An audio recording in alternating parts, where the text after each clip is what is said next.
2 সপ্তাহ পর হাওড়ে রোদের ঝলক, ধান শুকাতে ব্যস্ততা, এখনো ডুবে আছে হাজার হাজার হেক্টর জমি।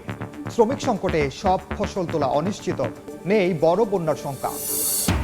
থামে থামছে না প্রাণহানি, এর মধ্যেই পরীক্ষার কিটের সংকট। বিশ্ব স্বাস্থ্য সংস্থা থেকে আসতে পারে 1 সপ্তাহের মধ্যে। গ্যাভি থেকে দেশে এলো টিকার নতুন চালান। টাকা দিলেই সরকারি চাকরি, ফাঁক পেতে প্রার্থী জোগাড়। প্রক্সি পরীক্ষা ও ডিভাইসে উত্তর সরবরাহের চুক্তি। জন প্রতি হাতিয়ে নিচ্ছে 5 থেকে 20 লাখ টাকা, অথবা মূল হোতা। হরমুজ প্রণালী এড়িয়ে সৌদি থেকে এলো অপরিশোধিত জ্বালানি তেল। প্রাণ ফিরছে দেশের একমাত্র শোধনাগার ইস্টার্ন রিফাইনারিতে। 22 দিন পর কাল থেকে চালুর সম্ভাবনা। এবং পশ্চিমবঙ্গে নির্বাচনে ভরাডুবির পরও পদত্যাগে নারাজ মমতা। সংকট এড়াতে বরখাস্তের আহ্বান। সরকার গঠনে দফায় দফায় বৈঠক বিজেপির। নির্বাচনী সহিংসতায় নিহত বেড়ে 4।